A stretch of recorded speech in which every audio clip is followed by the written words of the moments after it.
Hey guys! Welcome to Shravs cooking videos. అందరూ ఎలా ఉన్నారు? నేనైతే హ్యాపీగా ఉన్నా అండి. మీరందరూ బాగున్నారని అనుకుంటున్నాను. లాస్ట్ వీడియోలో మనం ఈజీగా మటన్ కర్రీ ఎలా చేసుకోవాలో చూపిచ్చా గదండీ! ఇప్పుడు దాని కాంబోగా బగారా రైస్ ఎలా చేసుకోవాలో చేసి చూపిస్తాను.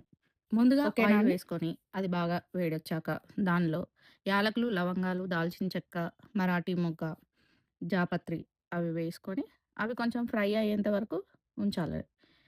దాని తర్వాత దానిలో మనం ఆనియన్స్ ఇలా నిలువుగా కట్ చేసుకొని వేసుకోవాలి.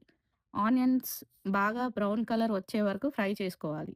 లేకుంటే టేస్ట్ అంతగా రాదండి.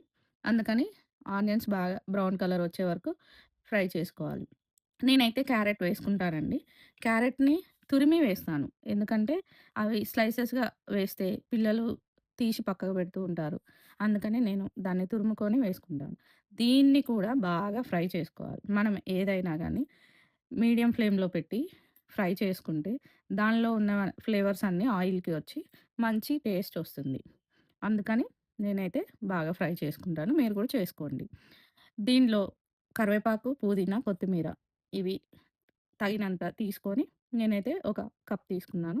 తగినంత తీసుకొని అవి కూడా ఫ్రై అయ్యేంత వరకు మనం బాగా ఫ్రై చేసుకోవాలండి. బాగా ఫ్రై అయ్యేంత 4 మెంబర్స్‌కి చేస్తున్నానండి. 4 గ్లాసెస్ రైస్.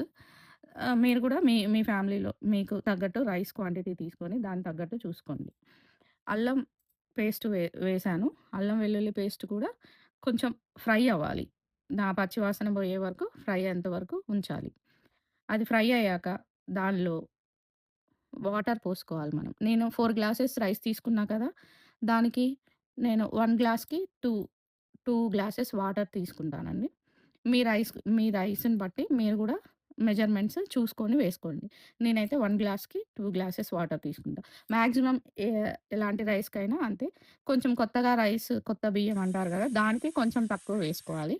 అంటే 1 గ్లాస్‌కి 1 ½ అట్లా వేసుకోవాలి. ఇవి రైస్‌కి 1 గ్లాస్‌కి 2 గ్లాసెస్ వేసుకుంటే సరిపోతుంది. దానిలో సాల్ట్ వేసుకోవాలి.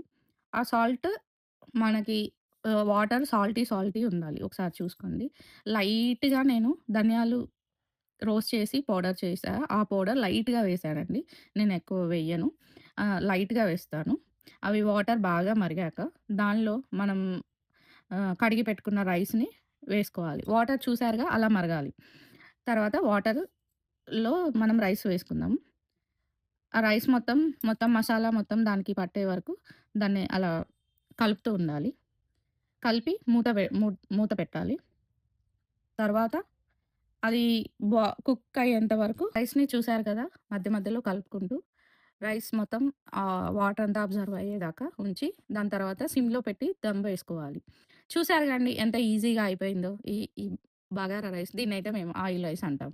మా పిల్లలు చాలా ఇష్టంగా తింటారు.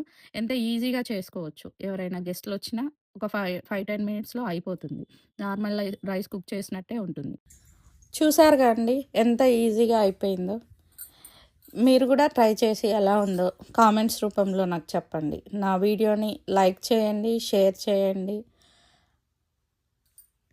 నా వీడియోని లైక్ చేయండి, షేర్ చేయండి, కామెంట్ చేయండి. Bye guys. Thank you all.